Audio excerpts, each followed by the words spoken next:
ASMR channel where every week I whisper to you about a different horror movie that I love.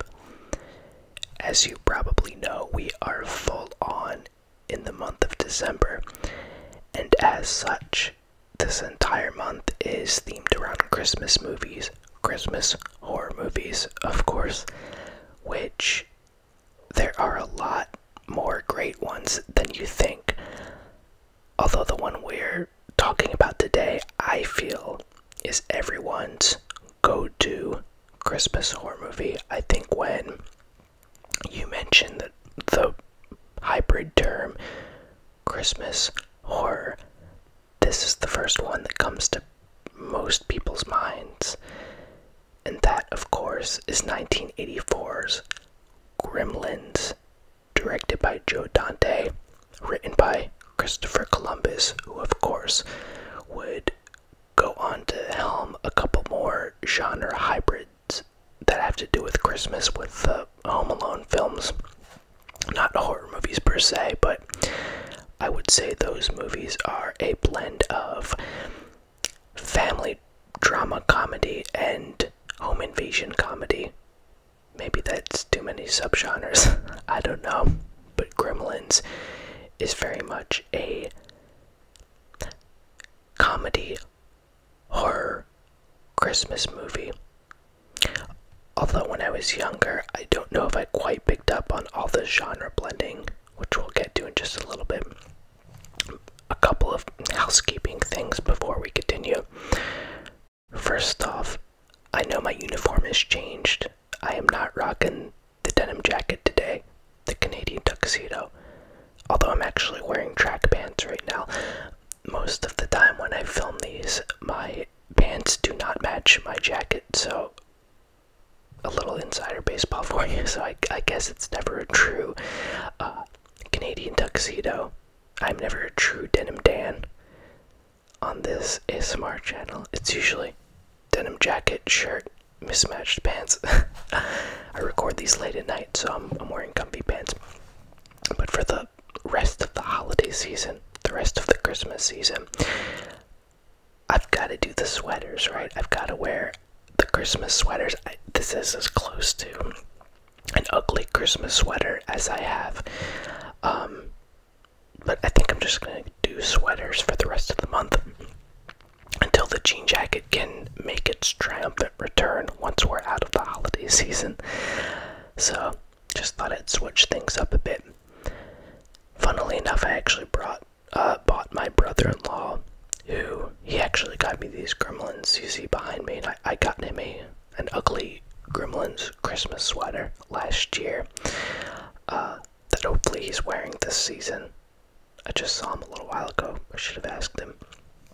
The other piece of housekeeping is that I'm actually going to be guesting on a friend's podcast, a podcast I have actually talked about before on this ASMR channel, and I will also be talking about Gremlins at that point. I don't want to say the podcast yet. I want to keep it a surprise, but I will be talking about Gremlins then, and as much as I'm trying to make the two different episodes have some variation, there's going to be some overlap, obviously. There's only so much I can say about Gremlins, right? I mean, I can say a lot about Gremlins, as you'll see, but just a fair warning that there might be some content overlap. I don't know how much overlap there is in audience between ASMR fans and fans of this particular podcast. But yeah, just hopefully you will enjoy the information, the analysis in both forms, since this one is whispered and the podcast will obviously be not whispered. So just a fair warning, I believe that is coming out on December 24th.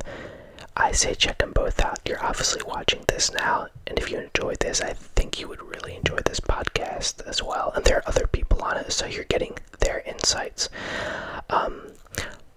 One thing I do know that we're going to talk about on that particular podcast is some more serious criticism of the film, particularly in its handling of race and culture. We're not ragging on the film from the standpoint of we don't like it. at all. We're all huge fans of Gremlins, the people who are going to be on this podcast, but we're getting into a little bit more socio-political commentary. And not that that doesn't have its place on this ASMR channel, but I don't want it to get too serious because this is about relaxing and falling asleep and zoning out, right? So I guess I just want to recognize that there are some cultural sensitivities to talk about when talking about Gremlins. I don't think I'm going to do it tonight, just because I know we're doing it on the other podcast, and I do want to keep the content at a certain tone, I think, as you're trying to fall asleep. So just wanted to say I am aware of those issues in the movie and excited to dive into them, but on the podcast, so stay tuned for that on Christmas Eve. So I think that's enough preamble. I always have a lot of preamble. That's just how I am. Let's talk about Gremlins. So Gremlins has always held a special spot in my heart because it came out about, I want to say, a month and a half before I was born. I was born on July 25th, 1984.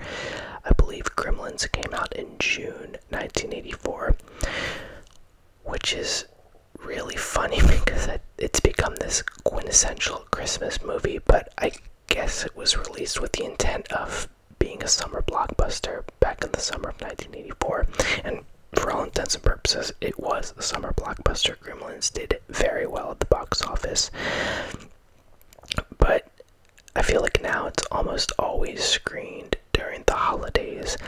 When I lived in Chicago, I went to the Music Box Theater all the time. It's my favorite movie theater in the world. I would say if you're in Chicago, do yourself a favor and go there. I think they're even doing some drive-in screenings right now, and they have a lounge. You can still carry out food even during COVID times. I love the Music Box. And one year I think they showed Gremlins, and it was either paired with Home Alone or Die Hard. And at the Music Box, they set up Christmas trees on the side of the stage, so you have this nice warm glow of Christmas light as you're watching these wonderful Christmas movies. So yeah, I feel like Gremlins is always shown during the holidays, although the drive-in theater in Atlanta near us, the Starlight, I think they may have shown Gremlins over the summer. I want to say it was paired with Goonies, maybe, and I thought about seeing it, but I have a strict rule about only watching Gremlins during the winter time, so I held off. Of course, now that it's winter, it's not playing at any drive-in near me. I wish it was. I would love to see it on the big screen, but for this rewatch, I just settled on my laptop. But I've also seen Gremlins so many times, so it doesn't really matter the format I'm watching it in. So, as I said, Gremlins is often hailed for this insane mixture of genres, which is very much a trademark of the director Joe Dante, who also, of course, did Gremlins 2, the new batch, which we will definitely get to on this ASMR channel because it's one of my favorite sequels. If you look at his other movies, The Howling is definitely a horror movie, but it's also got a lot of satire and comedy in it. Inner Space, The Burbs, he tends to get, I feel like anarchic is an adjective that gets used for his work a lot. He grew up watching Looney Tunes and cartoons. He actually directed what was supposed to be the Looney Tunes comeback movie, The Looney Tunes Back in Action, and you very much see that influence on a lot of his genre movies. They're kind of comedy, or they're kind of horror, kind of drama, until they're not. They all descend into lunacy in some way or another by the end. And Gremlins is no exception. But as a kid, I don't think I quite picked up on that. It's sort of the Scream syndrome, right? It's this idea of sitting down to watch a horror movie and being so scared by it as a little kid that you don't even pick up on the comedy. In the case of Gremlins, my parents got it from the public library for me when I was 5 years old. We were living in Huntington, Pennsylvania, and I knew what the Gremlins were going to look like because the VHS box was the original movie poster, which was Gizmo, the main Mogwai. It was just his hands peeking out of a box that Billy, the protagonist, played by Zach Galligan, is opening. And in the VHS cover, it's that poster, but it's Stripe, who is the main antagonist gremlin in the film, bursting through it and crossing out the original tagline with a red crayon and saying, "We're here." So, you flat out saw what the gremlin, a Mogwai in its altered form, looked like on the VHS box, so it wasn't necessarily a surprise. I was waiting for it as a kid, but I put the movie on, and if you're watching this, you've probably seen the film, so you know that the plot is essentially in the small town of Kingston Falls, Ohio, around Christmas time. An inventor, a kind of absent-minded inventor, Randall Peltzer, brings home a mysterious pet as a Christmas gift to his son, Billy. And there are 3 rules that come with this, which Randall hears in the beginning of the film because he buys the pet from a gift shop in Chinatown. The rules, of course, are, you can say them with me if you want. Don't expose them to bright light or sunlight, which will kill them.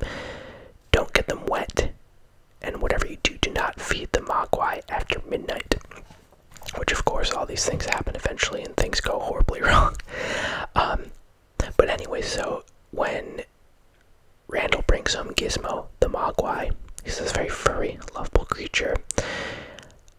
Billy's friend gets the Mogwai wet. They multiply. The other Mogwai are not as nice as Gizmo, and they purposely trick Billy into feeding them after midnight, after which they undergo a metamorphosis similar to a butterfly or caterpillar, where they encase themselves in a slimy green cocoon. And later that day, the cocoon hatches, and they're no longer furry Mogwai. They are much larger, nasty gremlins, reptilian almost, with bat-like ears and sharp teeth. They are murderous. They are anarchic. They are destructive. They essentially destroy the whole town of Kingston Falls. So, the movie has this interesting trick where it's very much showing you what the creatures look like in the first, I'd say, third to half of the movie. And even the nastier Mogwai are still really cute. Their leader, Stripe, who I mentioned, has this little mohawk of hair on top of his head. And he's mean, right? He bites, he leads the other Mogwai in torturing the family dog. He does bad things, but they are still cute. They're not exactly scary to look at. And then once the cocoons hatch, the movie actually conceals the creatures for a little bit. You get a little bit of wondering, what are they going to look like? And like I said, when I first saw the film, I already knew what they looked like from the painting on the front cover.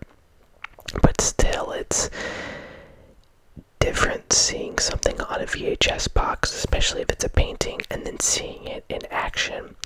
When I first saw Halloween, I had seen what Michael Myers' mask looked like, but that was not anywhere near as horrifying as seeing it in the movie and seeing it in motion. So, as a kid, I'm enjoying the movie. Then these cocoons hatch. I'm starting to get a little freaked out. And the movie does a great job revealing it's a creature. You see the cocoons, then you see some legs skittering by, you see a claw. And then finally, we see the first gremlin in full from Billy's point of view. It's attacked him, it's scratched his hand at a school, and then it burst through an air vent, and you think it's scurried away. Billy goes into the clinic to get some bandages for first aid to repair his hand, and as he's standing there, one of the medicine cabinets flings open, and there's the gremlin, and we see it. And when I was 5, that was too much for me. I ran to the VCR, turned it off, ejected the tape, and had my parents return it to the library as if the tape was cursed. I was so scared by it, and I knew I wouldn't be able to handle the rest of the movie. About a year later, in 1990, Gremlins 2, the new batch, came out. I won't talk too much about that film because I know we'll get to it eventually, but it's much more of a comedy from the beginning than the first film. And there's definitely scary moments, but the gremlins themselves are not as menacing. I mean, they are and they aren't. Arguably, they're more destructive in the new batch, but they're a little bit more cartoonish from the get-go. In the original Gremlins, the first film, it takes, I would say, probably 3/4 of the movie for them to get truly cartoonish in a scene that we'll talk about in just a bit. But Gremlins 2, right away, they're doing a lot of anarchy that's more akin to a cartoon, I would say, than a live-action film. And so, weirdly enough, being able to watch Gremlins 2 successfully as a 6-year-old allowed me to then go back and finally get through Gremlins, the first one. But that first reveal of the Gremlin, did it freak me out as a little kid. And I think too, because I'm trying to think of all the films we've done on this podcast so far. I think this is the podcast. Real quick, I realized in a few of the videos I call this SLAYsmr channel, ASMR channel, a podcast. That's because I'm on 2 other podcasts, and we sometimes cover the same movies, so I conflate the formats a lot. Apologies for that. Anyway, when I think about all the other movies we've covered on this ASMR channel, rarely is the killer or the antagonist or the monstrous creature in the film small. I mean, I know we talked about Pet Sematary, which one of the villains ends up being a reanimated Gage, who's a little kid, but even he is taller, I think, than the Gremlins would be in this film. In Creepshow, we have the Crate, which has a shorter monster, but even that's a lot bigger and harder to conceal than the Gremlins are. I think part of what's really terrified me about the Gremlins when I was a 5-year-old is that they could be hiding anywhere. They could be under your bed, they could be in the cabinet, they could be in a trunk, they could be behind a door. It was really easy for them to sneak away and scurry about. And so as a little kid, even though they're not realistic antagonists because of how they look, they're green and slimy and they're very fantastical, but maybe as a little kid it's easier to buy that something like that could exist. Your imagination is much more fertile and open when you're a little kid, so maybe you're more inclined to believe in a small, malicious little green monster than you are a serial killer, if that makes sense. As a kid, I don't think I really knew what a serial killer was. Not at 5 years old. I don't think I was giving much thought to those kinds of real-world terrors. I feel like I was more afraid of the stuff that wasn't realistic, because to a 5-year-old, that's what does seem more realistic. I remember the movie Legend scared me a lot, even though Legend doesn't even take place on Earth. It doesn't even take place in our world, but you are somehow more accepting of that kind of altered reality as a little kid than you are as an adult. So I think that's part of why Gremlins scare me a little bit more. And that fantasy weirdly bleeds over to the setting of the movie. Kingston Falls is filmed on, I think it's called Courthouse Square, which has been seen in a lot of movies that are meant to look like the 1950s or be nostalgic. So the town square of Gremlins, I believe, is the same town square as the one used in Back to the Future. Even though the film doesn't take place in the 50s, there's definitely a throwback quality to it. Early on in the film, Billy's mom is watching the film It's a Wonderful Life, and you see that on marquees throughout the rest, and it definitely is a visual influence on Joe Dante. So they're drawing from this town in A Wonderful Life. Although it's interesting, you could say that one read on the movie is that everything seems perfect and it's this idealized little Christmas village until it gets torn apart in the second act, and that the destruction lines up with this tonal shift of it going from a Christmas kind of coming-of-age movie into a horror film. However, I mean, that's a read that I did have on the film for a while, but then I thought about it, and I think that's incorrect, because the film actually shows in the very beginning that all is not quite well in this town. Yes, it's very idyllic. We see the Christmas tree farm at the center of town.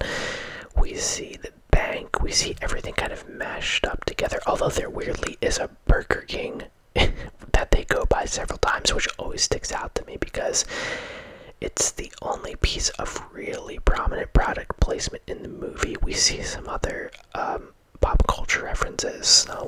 obviously, Pod People, some comic books, but as far as companies go, the only company that I was able to recognize is the big old Burger King sign. Anyway, that's neither here nor there.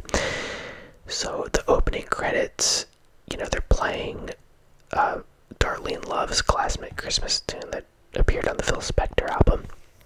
They're showing all these small town pleasantries, this Christmas tree farm, everyone strolling about, saying hi to each other, going to work, etc. The local DJ, which has a poster that's an Indiana Jones reference.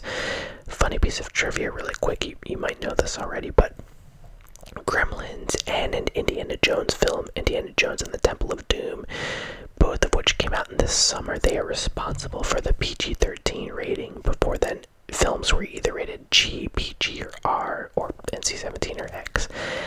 So it's strange, a movie like 16 Candles, which has full-on nudity in it, is rated PG. A movie like Jaws, which is terrifying and violent, is PG. So with the release of Gremlins and Temple of Doom, the MPAA realized, or at least thought, that they needed some kind of middle ground between PG and R. So it's funny that there's this Indiana Jones reference early on in this film. Although Steven Spielberg produced it, so it makes sense.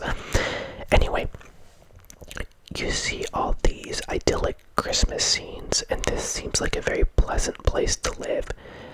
But then soon after that, the film really does drive home that there is a huge amount of economic disparity in this town. Billy works at a bank, although him and his own family don't have a lot of money.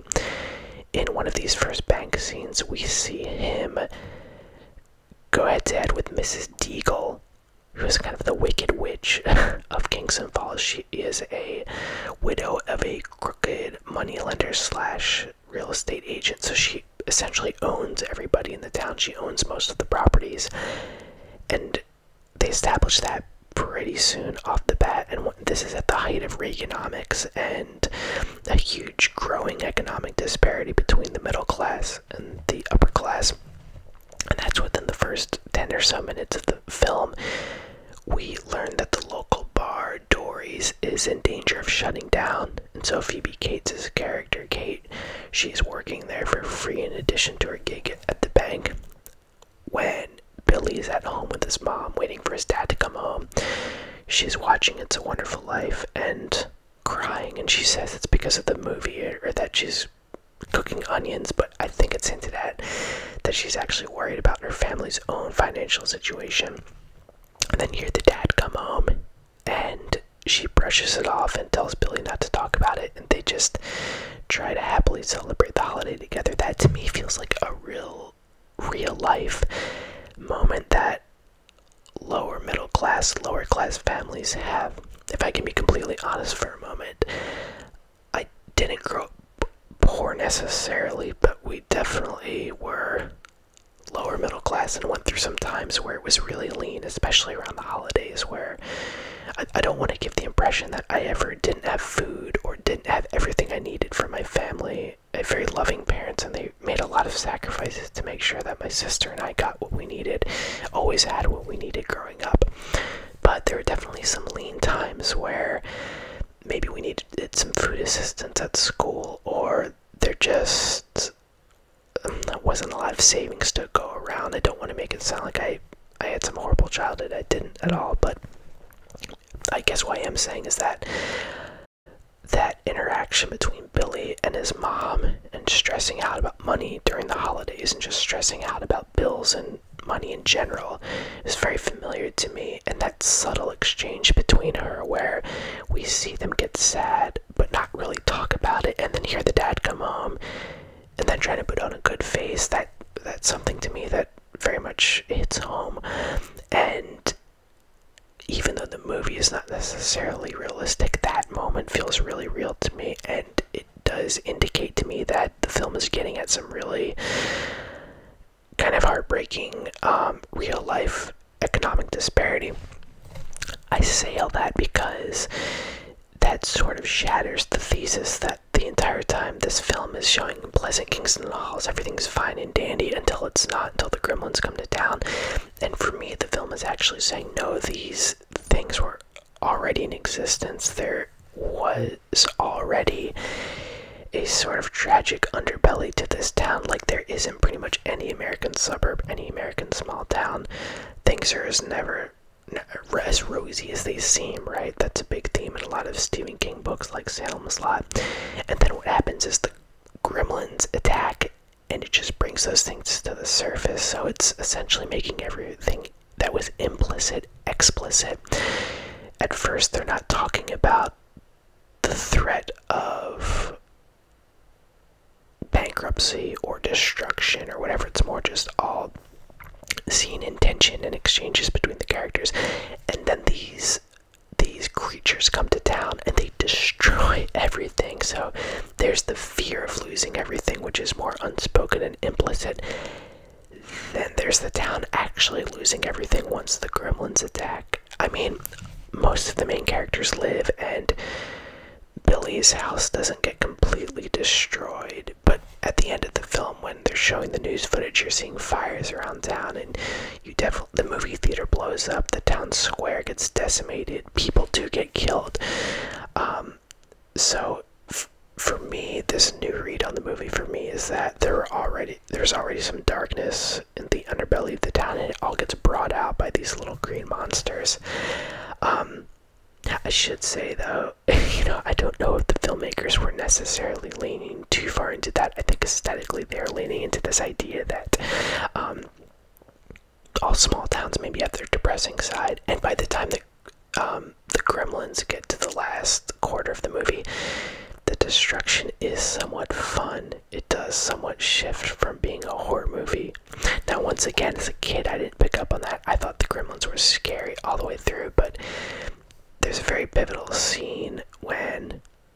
Actually, you know what? I'm getting ahead of myself. Let's lay it out like this. So, when we first see the Gremlins in their new form after they have metamorphosized, gotten out of the pupa stage, they're no longer furry mogwai. They are green slimy creatures, with the exception of Gizmo, who is the only good mogwai apparently and doesn't want to eat after midnight or get water on him or do any of the other things that the other mogwai indulge in.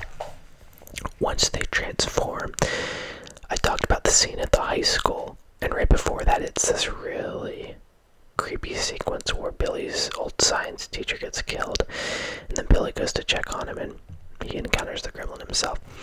Then we go to the, for me, the MVP sequence of the movie, which is when the Gremlins at Billy's house hatch, and Billy's mom is home, and she has to do away with all of them single-handedly. It's a really badass sequence.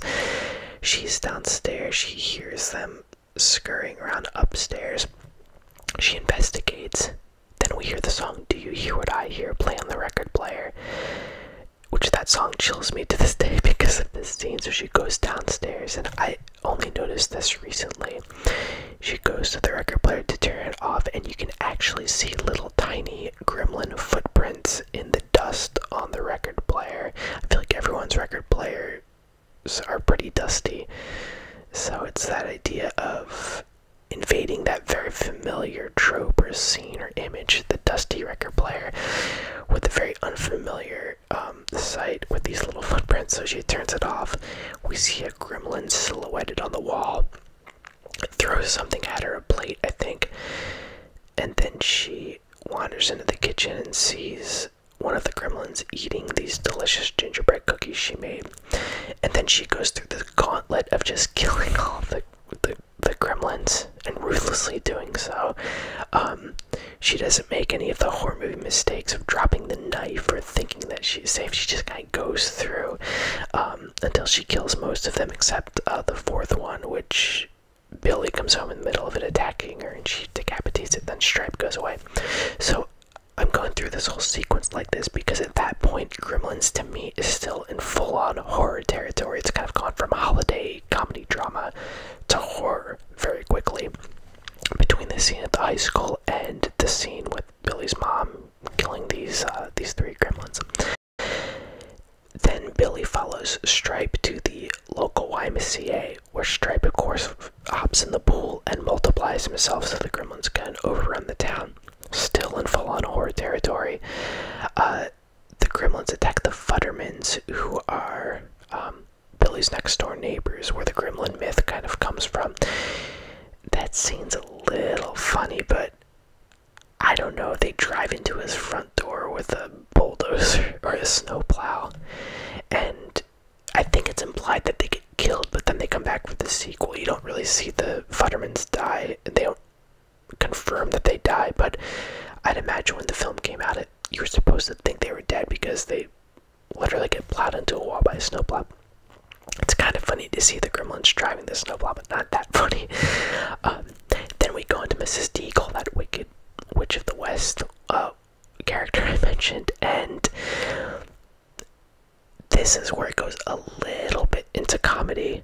The gremlins ring her doorbell and they pretend to be carolers, and they're singing to her, and meanwhile one of the other gremlins sneaks inside and messes with her motorized chair that goes up the stairs, and messes with the speed to the point that when she tries to escape the gremlins, the chair zooms up the stairs and launches her out the window. Now, that scene is a little bit funny because Mrs. Deagle is so horrible, and I've noticed that little kids laugh a lot at that scene.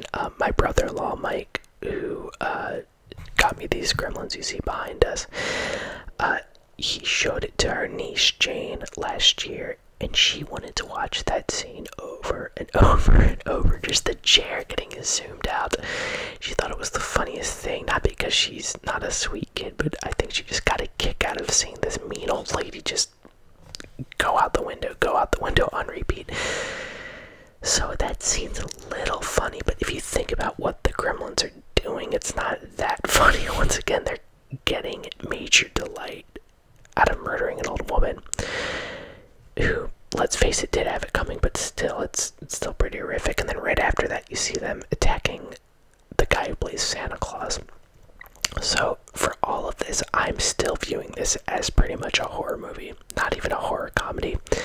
Then we see the gremlins overtake the bar where Kate works, Dory's, and this is when the movie becomes a horror comedy for me for several reasons.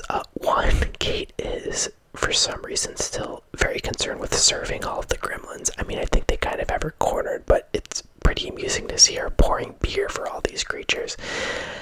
And then we get this montage where the gremlins are imitating a flash dance, and then there's kind of a Tom Waits gremlin, and there's a gremlin who's at one of the beer taps just filling up his mouth to the point that his belly expands.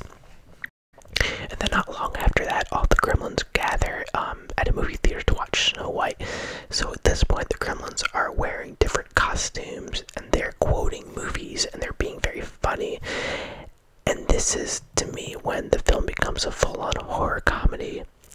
But then Joe Dante also, and Chris Columbus, they also pull a fast one on us a little bit, because in the middle of all this, Billy and Kate and Gizmo, they go to hide out at the bank, and Kate tells this very disturbing story about her father wanting to play Santa Claus and climb down his family's chimney and eventually dying because of it.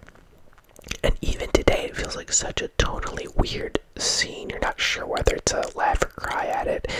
And apparently Spielberg wanted this scene taken out, and Joe Dante said, no, this is the heart of the movie. This tonal dissonance is the heart of this movie, because I want people to be unsure of it. So it's almost like right as the movie gets really funny, Joe Dante and Chris Columbus throw in this really morbid monologue where you're not sure how to feel about it. Then we go to the gremlins at the movie theater singing Snow White, which once again funny, but then right after that they follow Stripe to a hardware store, and he's the final gremlin that they have to kill, and that scene is all pretty horrific. Stripe is going after Billy with a crossbow and a chainsaw, and then we get these really disgusting special effects at the end where, in the middle of trying to multiply one more time, Gizmo finally manages to pull the shade up and melt Stripe with the sunlight. But so it's like the movie becomes a comedy, but then it toggles back and forth between horror and comedy. I think the funniest scene we get to is the scene at the bar, but then after that there's still a lot of gruesomeness to be had. And when I think of other horror comedies, they're either mixing the genres from the very beginning, or they take a hard left turn and they pivot from one genre to the other, whether it's pivoting from horror to comedy or comedy to horror. It's rare that you get a film that never quite evenly distributes the two genres. It's more taking on this really jarring roller coaster ride, or almost like one of those teacup rides. It's just jostling you back and forth, giving you tonal whiplash, and I mean that in the best way possible, because that just gives it this uniqueness that is unmatched in my opinion, except for maybe Gremlins 2, which once again we will get to. And then on top of that, there are some really comforting things I love, and we talked about It's a Wonderful Life. And it's funny because now that I'm thinking back to a few minutes ago when I was talking about that, I feel like I was using It's a Wonderful Life as a reference point for the movie being pleasant and wholesome, but then showing that there's darkness underneath. But I would argue that It's a Wonderful Life does that too. I mean, from the beginning in that film, we see George Bailey get slapped around by his boss at the drugstore and save a kid from getting poisoned.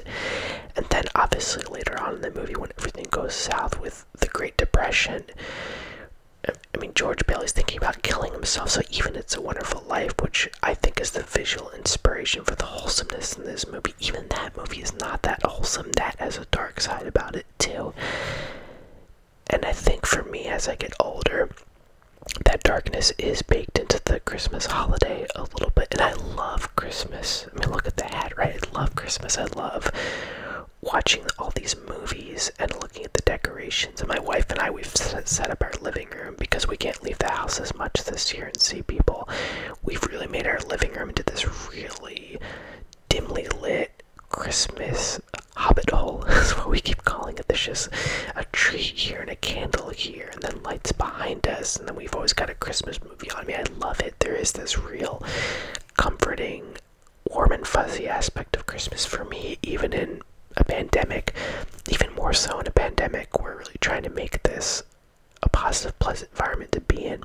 But then on the other hand, Christmas also gives you a lot more time to think and reflect on some of the darkness of the year, maybe some of the more challenging things that happened this year. And I don't mean that the way that Phoebe Cates' character means it, where it's some depressing thing. For me, it's more like, okay, we can have all the noise and the color and the celebration, but then with that has to come the reflection and moments of quietness and maybe doing some internal work on yourself and thinking about what kind of person you were this year, not from like a Santa Claus standpoint of being naughty or nice, but just, okay, what did I do well? What could I still work on? What am I struggling with in my life? What could I improve? Not just about my situation, but just me as a person. How can I improve my flaws in the new year? And so anyway, I think, like I said, I think that's folded into the holiday in films like Gremlins and It's a Wonderful Life. Really acknowledge that Gremlins in a much more chaotic kind of way. One last thing we should talk about. One of the MVPs of this film, Howie Mandel, who does the voice of Gizmo. To me, I was a big Bobby's World fan as a little kid, and Bobby on that show and Gizmo always sounded exactly the same to me, although Bobby had a much bigger vocabulary. I can't really imitate them because I'm whispering right now, but the older I get, it's hard for me to separate Bobby from Gizmo. I could be wrong on this, but when I was a kid, I remember watching or hearing some interview with Howie Mandel, and he said that when he was a little kid, he was at a birthday, and he got a piece of cake stuck in his throat, and was having a hard time breathing, and was asking for help, and because he couldn't breathe and was wheezing, his voice sounded like Bobby all of a sudden, like Bobby generic on the show. And everyone, because it was Howie Mandel and he grew up doing voices, everyone thought that he was trying to be funny, so he's begging for help and saying, I have cake in my throat, please, I'm joking. And everyone thought he was just being funny, doing this funny voice, and then eventually they realized what was going on, they helped him. But I remember hearing that was where he got his Bobby voice from, which once again to me is like the Gizmo voice. I don't know if he associates that story with Gizmo as well. I think I only heard him talk about Bobby's World in that context, but I wonder if indirectly that's where it came from. And I know he has said that he, from the get-go, just tried to make Gizmo really sweet and positive sounding. And then on the other side, you have guys like Frank Welker and Peter Cullen, both of whom were mainstay voice actors on Transformers, which is another one of my favorite shows growing up. They're doing the Gremlins voice. They're really demented, cackling and growling and whispering, although they do say some really funny things. I always laugh at Gizmo Kaka. I don't know why. I laugh at them always lusting after food with the yum yum. I don't know why that's endearing to me in some weird kind of way, as terrifying as the Gremlins are. Yeah, the voice work, once again, it's really reflecting the tone of that movie. It goes from being sweet to scary to also really funny, back to all three of those things again. And I will say, a guy named Chris Wallace did the I think it's Wallace, Wallace, I'm not sure. He did all the Gremlins special effects, and you know my tune when it comes to monsters on the show. They are all practical, with the exception of one shot of claymation where it shows all the Gremlins first coming out of the shadows and overtaking the town, which I guess claymation still is practical because it's something you can touch. Apparently the movie was really hard to film because of it was a mixture of marionette puppets mixed with giant mogwai gremlin heads for the close-ups when they need to have the faces be more animated. During the kitchen scene, there's a gremlin that gets blown up in the microwave, there's a gremlin that gets decapitated, there's a gremlin that gets chopped up in a food mixer, and it is all just disgusting. Lots of green blood.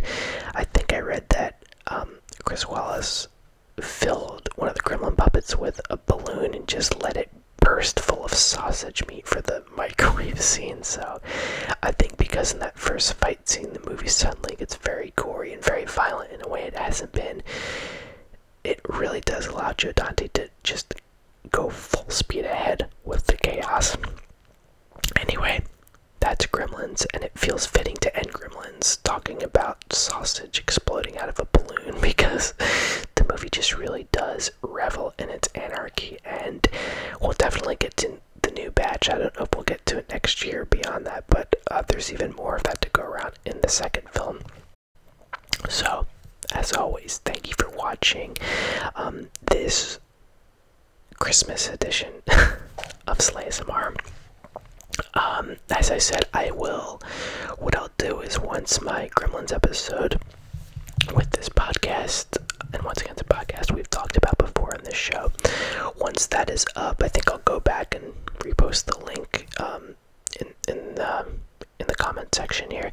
So if you're watching this video December 24th or afterwards, look in the comments and there will be a link. If you're watching before that, come back on December 24th and you'll see the link.